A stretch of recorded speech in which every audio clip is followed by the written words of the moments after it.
રાજસ્થાનથી ગુજરાતમાં દારૂ ઘુસાડવા માટે બુટલેગરો બેફામ બન્યા છે। બનાસકાંઠા જિલ્લામાં દારૂ ભરેલી કાર પલટી મારી ગઈ। વાવ સુઈગામ હાઈવે પર દારૂ ભરેલી કાર પલટી મારી। દારૂ ભરેલી કાર પલટી જતા રોડ ઉપર દારૂની રેલમછેલ જોવા મળી। રાજસ્થાનથી ગુજરાતમાં દારૂ ઘુસાડવામાં આવી રહ્યો હતો ત્યારે દારૂ ભરેલી કાર પલટી મારી ગઈ। જોઈ શકાય છે આ દ્રશ્યોની અંદર આ કારમાં दारू लावવામાં આવી રહ્યો હતો। વધુ જાણકારી મેળવીએ અમારા સંવાદદાતા વસંત ફોન લાઈનથી જોડાયા છે।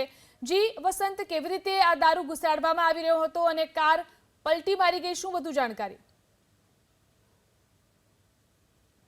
ઉપર જે દારૂ ભરેલી કાર હતી તે અચાનક પલટી મારી હતી। જો કે દારૂ ભરેલી ગાડી છે તે પલટી મારતા જે કાચની બોટલો છે તે ફૂટી હતી અને દારૂની રેલમછેલ થઈ હતી। ખાસ કરીને રાજસ્થાનમાંથી ગુજરાતમાં દારૂ ઘુસાડવા માં બુટલેગરો હાલ બેફામ બનેલા જોવા મળી રહ્યા છે। કે અકસ્માત કયા કારણોસર સર્જાયો જેને લઈને હજી કોઈ કારણ સામે નથી આવ્યું, પરંતુ હાલ તો સુઈગામ પોલીસ ઘટના સ્થળે પહોંચી છે અને વધુ તપાસ હાથ ધરી છે। કે હજુ સુધી કોઈ આરોપીની અટકાયત નથી થઈ અને ખાસ કરીને ફરિયાદ નોંધવાની તજવીજ પણ હાથ ધરવામાં આવી છે। જી આભાર વસંત, તમામ જાણકારી આપવા માટે।